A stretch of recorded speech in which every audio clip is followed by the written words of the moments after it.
One of the features of IrisVision that everybody talks about is called the bubble. And the bubble is what I call an intermediate skill.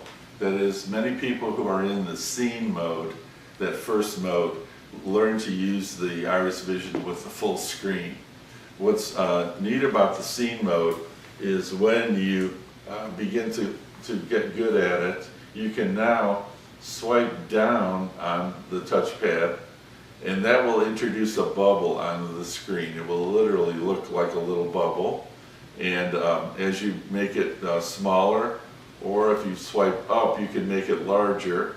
You can actually make the size of that bubble just the size that's good for your situation. So for example, one thing, if you were sitting at a table and visiting with people, and there was 3 people in the scene, you might want to be able to see the expression on their faces as each person is talking. So you would make the bubble, depending on how far you're sitting from them, the size of their face. And then when the person started talking, you would be able to place their face right inside the bubble to see their expression.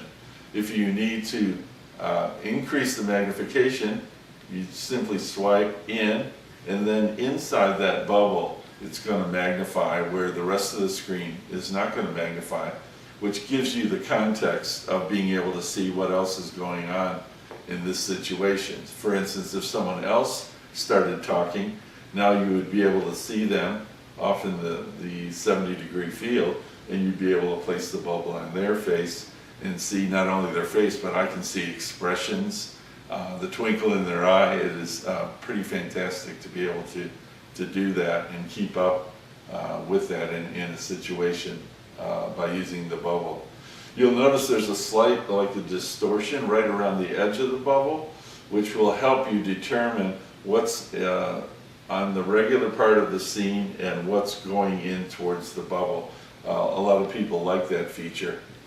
The bubble is a little bit more of an intermediate skill. Again, this is something you're going to have to practice and using it each day. So use the full screen for part of the day, and then the other part of the day when you're, especially in a good lighting situation where there's faces, try to use the bubble and use it in a good conversation to be able to see people's faces.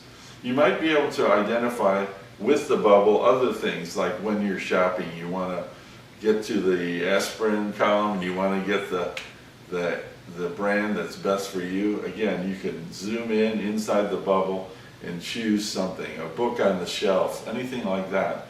The bubble is really good for.